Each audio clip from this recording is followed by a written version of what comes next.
Me pinté el pelo azul para que mi jefe dejara de culparme por los pelos en la comida de los clientes.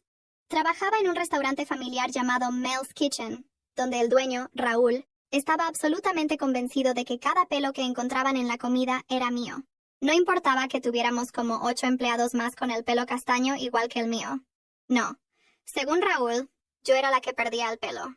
La primera vez que pasó, una señora encontró un pelo castaño largo en sus panqueques. Raúl se me acercó de inmediato delante de toda la cocina y me dijo: «Lucía, tienes que usar una redecilla o estás despedida». Yo pensaba, bueno, da igual. Así que empecé a usar la ridícula redecilla en cada turno. Pero luego volvía a pasar. Cada vez que alguien se quejaba de pelos en la comida, Raúl me señalaba y amenazaba con descontarme el sueldo. Le repetía una y otra vez que no era yo porque, bueno, llevaba una redecilla. Pero él solo negaba con la cabeza y decía que estaba siendo descuidada. Los demás camareros empezaron a mirarme raro, como si fuera una especie de infractora de salud. El punto álgido llegó un sábado por la mañana. Con prisas, un hombre de negocios pidió huevos Benedict y se encontró no con uno, sino con 3 pelos castaños enredados en su salsa holandesa. Estaba furioso y amenazó con llamar a sanidad. Raúl irrumpió en la cocina, con la cara roja y sudorosa, y me gritó delante de todos: «Lucía, se acabó. Una queja más por el pelo y te vas». Estaba tan frustrada que casi lloré allí mismo. Sabía a ciencia cierta que esos pelos no eran míos porque lo llevaba recogido en un moño apretado bajo esa estúpida redecilla. Pero Raúl no se daba cuenta. Fue entonces cuando noté algo que me llenó de furia. Esperanza, una de las cocineras, estaba de pie justo detrás de la parrilla con su larga melena castaña completamente suelta, sin ni siquiera una coleta a la vista. No llevaba ningún tipo de protección para el pelo. Pero aquí está el truco.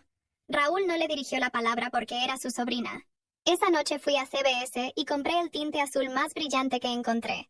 Como un azul eléctrico. De esos que gritan «mírame», desde el otro lado de la habitación.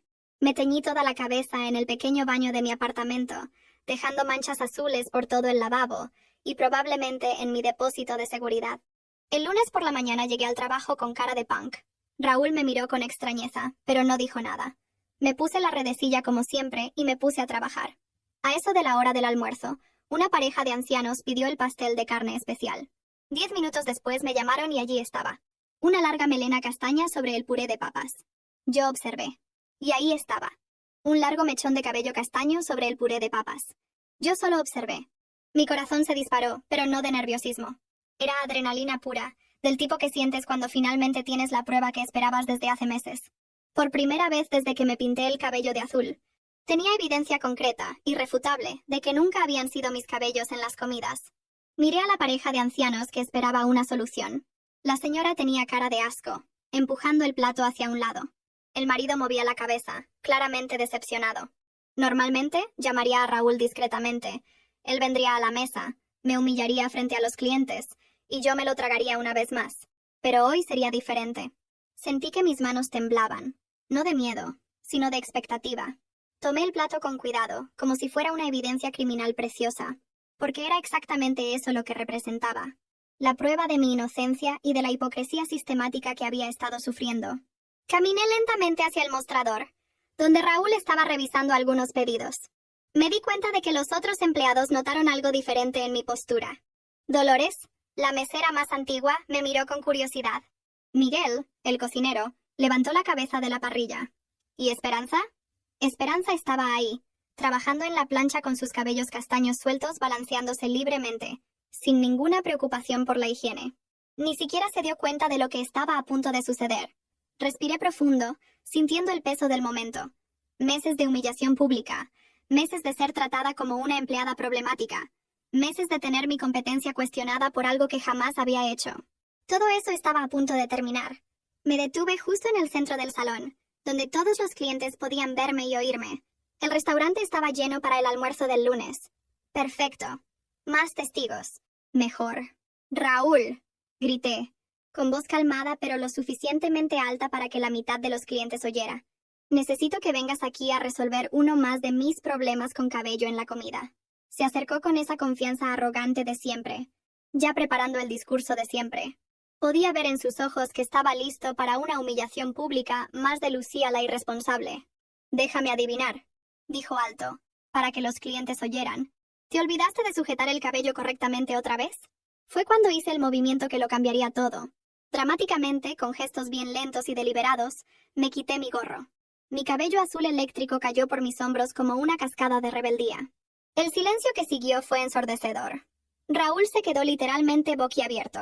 Algunos clientes soltaron los tenedores. Hasta la música ambiental pareció detenerse. Señalé el mechón castaño en el plato, manteniendo contacto visual con Raúl. Explícame cómo mi cabello castaño está en esta comida, Raúl. Su rostro pasó del rojo al blanco en cuestión de segundos. Abrió y cerró la boca varias veces, como un pez fuera del agua. Los clientes comenzaron a murmurar entre sí, algunos sacando sus celulares para filmar el drama que se desarrollaba. Estoy esperando, continué, manteniendo la voz calmada pero firme. ¿Cómo es que mi cabello azul se volvió castaño en este plato? Fue entonces cuando Esperanza finalmente se dio cuenta de lo que estaba pasando.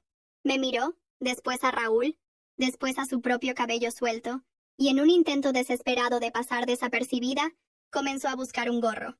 Pero ya era demasiado tarde. ¿Están viendo esto?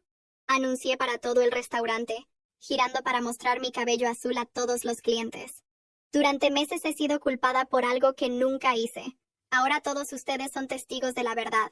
Raúl aún tartamudeaba, tratando de encontrar una explicación. Bueno, tal vez sea de antes. Cuando yo todavía qué, Raúl? Interrumpí. ¿Cuando mi cabello todavía era castaño? Eso fue hace 3 semanas. ¿Me estás diciendo que un mechón de cabello estuvo 3 semanas vagando por la cocina hasta parar en el plato de esta pareja? Los murmullos de los clientes se hicieron más fuertes. Algunas personas reían. Otras expresaban indignación. Estaba ganando a la audiencia. Saqué mi celular y comencé a grabar todo. Gente, no van a creer lo que estoy a punto de mostrarles. Comencé una transmisión en vivo en Instagram. Mi nombre es Lucía, y durante meses fui humillada públicamente por mi jefe, quien me culpaba por todos los cabellos encontrados en la comida de los clientes. Mostré mi cabello azul a la cámara, después el mechón castaño en el plato, y entonces a Raúl, aún completamente perdido. Este es Raúl, mi jefe, que aún no ha podido explicarme cómo mi cabello azul se volvió castaño en este plato. Las visualizaciones comenzaron a aumentar rápidamente. Los comentarios de apoyo comenzaron a aparecer. ¡Vamos, Lucía! Expon a ese jefe abusivo. Justicia para la chica del cabello azul. Los clientes comenzaron a levantarse e irse sin pagar.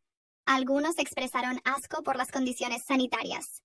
Una mujer dijo en voz alta, si no saben ni de dónde vienen los cabellos en la comida, imaginen qué más puede estar mal aquí. ¿Y esta? Continué girando la cámara hacia Esperanza, que trataba de esconderse detrás de la plancha. Es Esperanza, sobrina de Raúl, que trabaja sin gorro desde hace meses mientras yo era humillada diariamente. El video ya tenía cientos de visualizaciones, y los comentarios no paraban de llegar. Los hashtags comenzaron a aparecer. Cabello azul justicia.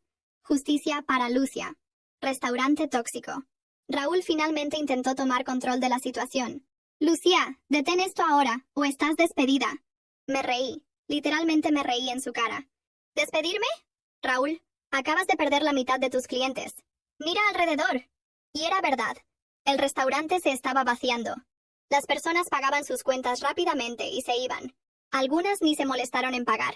Además, continué aún grabando, ¿realmente quieres despedirme frente a miles de personas viendo en vivo?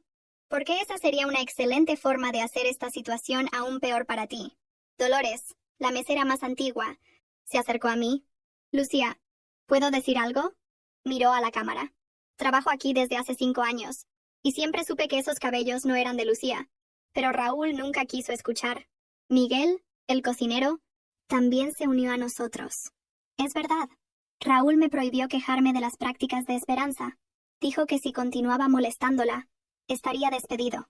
La revuelta se estaba expandiendo. Otros empleados comenzaron a acercarse, cada uno con sus propias historias de abuso y favoritismo. Lo que comenzó como mi venganza personal se estaba transformando en una exposición completa de las prácticas abusivas del restaurante. Raúl se dio cuenta de que estaba perdiendo el control. «Todos están despedidos», gritó. «Todos». «Perfecto», respondí. «Porque así puedes explicar a tus clientes restantes, si quedaron algunos, cómo va a funcionar el restaurante sin empleados». El video continuaba ganando tracción. Influencers locales comenzaron a compartir. Críticos gastronómicos de la ciudad expresaron horror en los comentarios. Los medios locales comenzaron a mandar mensajes pidiendo entrevistas. En menos de una hora, había pasado de empleada humillada a celebridad local. ¿Y Raúl? Raúl estaba descubriendo que sus acciones tenían consecuencias.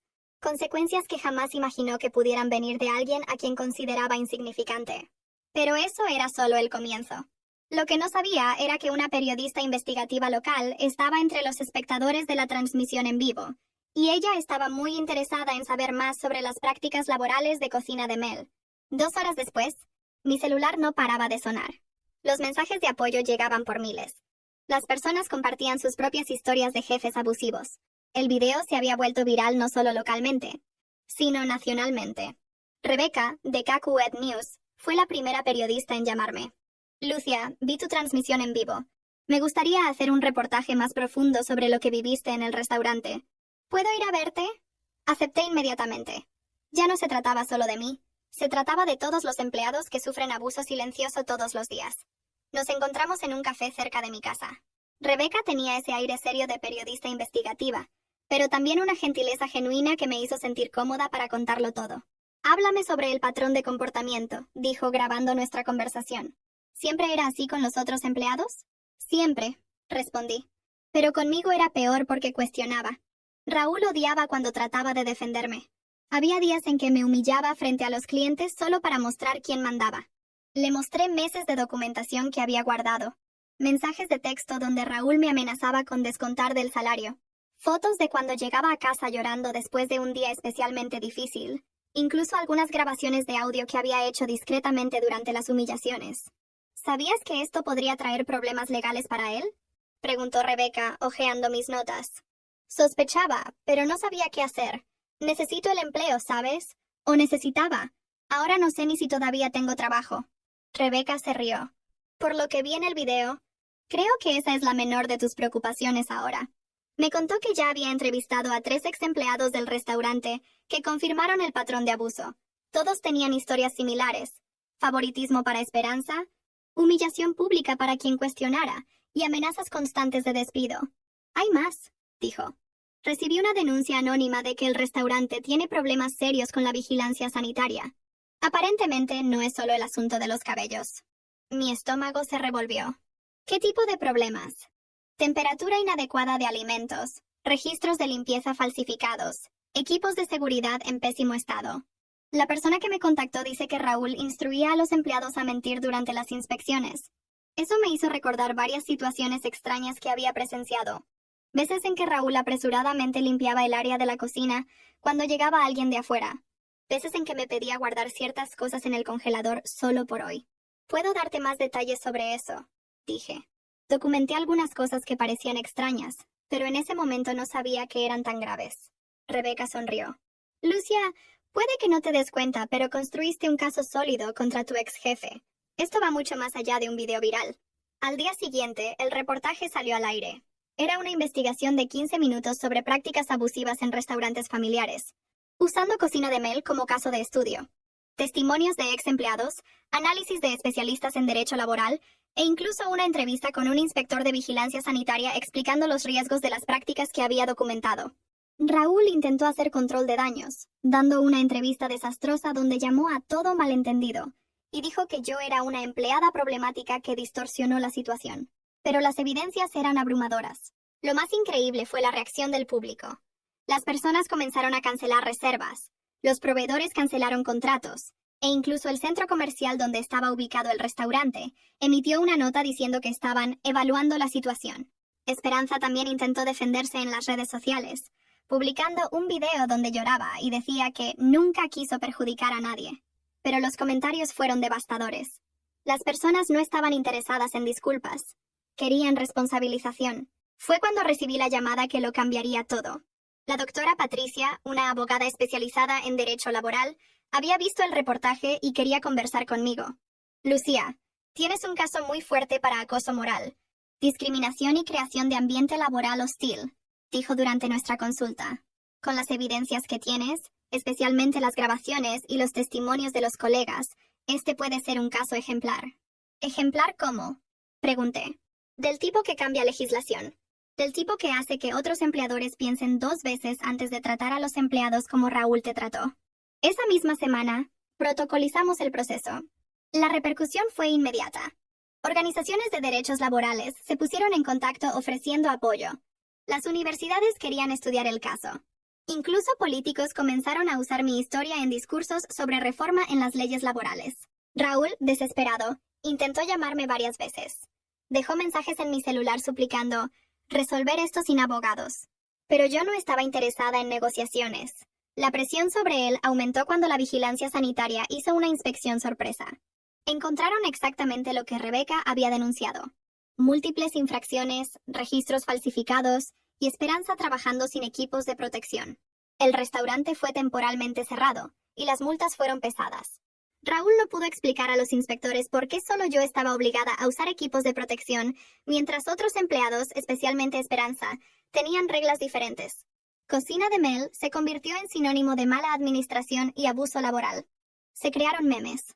Los estudiantes de administración usaban el caso como ejemplo de lo que no hacer.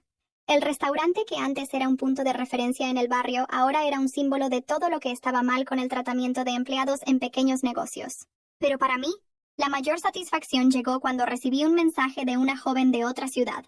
Lucia, vi tu historia y decidí denunciar a mi jefe que hace cosas similares. Gracias por darme valor. De eso se trataba todo desde siempre. No era sobre venganza. Era sobre dignidad. Era sobre mostrar que personas como Raúl no pueden continuar abusando de empleados solo porque creen que pueden. 6 meses después, estaba en el tribunal. El ambiente era solemne, diferente del caos de ese día en el restaurante. Raúl estaba sentado en la mesa de la defensa, visiblemente abatido. Ya no era el hombre arrogante que me humillaba públicamente. La doctora Patricia presentó nuestro caso meticulosamente. Las grabaciones virales, los testimonios de los colegas, la cobertura mediática. Todo formaba un cuadro claro de abuso sistemático. Su señoría, dijo, este no es apenas un caso de conflicto laboral. Es sobre cómo un ambiente laboral tóxico puede devastar la vida de una persona y cómo pequeños negocios pueden abusar de empleados vulnerables. La defensa de Raúl intentó argumentar que fueron malentendidos y que mi reacción fue desproporcionada.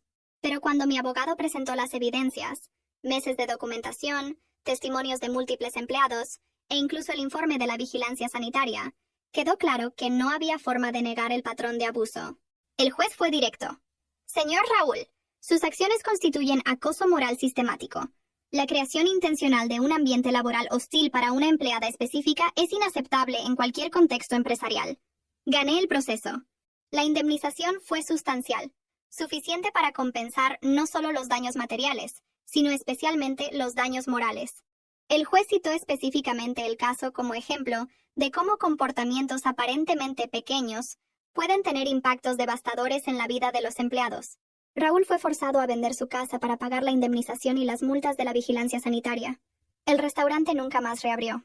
Esperanza consiguió empleo en otro lugar, pero su reputación también fue manchada por la asociación con el caso. Pero la victoria legal fue solo parte de la historia. Lo que realmente importaba era lo que hice con ella. Usé parte de la indemnización para realizar un sueño que ni sabía que tenía. Abrir mi propio negocio. Cabello Azul Snacks comenzó como un food truck simple, pero se convirtió en un éxito instantáneo. No era solo porque me había vuelto famosa, aunque eso ayudó. Era porque realmente me importaba cada detalle. Cada empleado era tratado con respeto. Cada cliente recibía no solo buena comida, sino también un ambiente donde se sentían bienvenidos. Contraté a Dolores, Miguel y otros ex empleados de Cocina de Mel.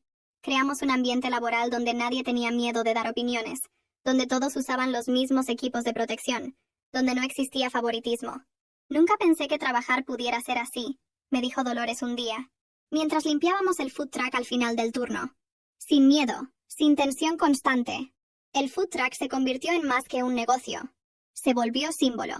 Las personas venían no solo por la comida, sino por lo que representábamos. Empleados de otros restaurantes pasaban para contar sus propias historias de abuso y pedir consejos. Comencé a dar conferencias sobre derechos laborales en escuelas de gastronomía y administración.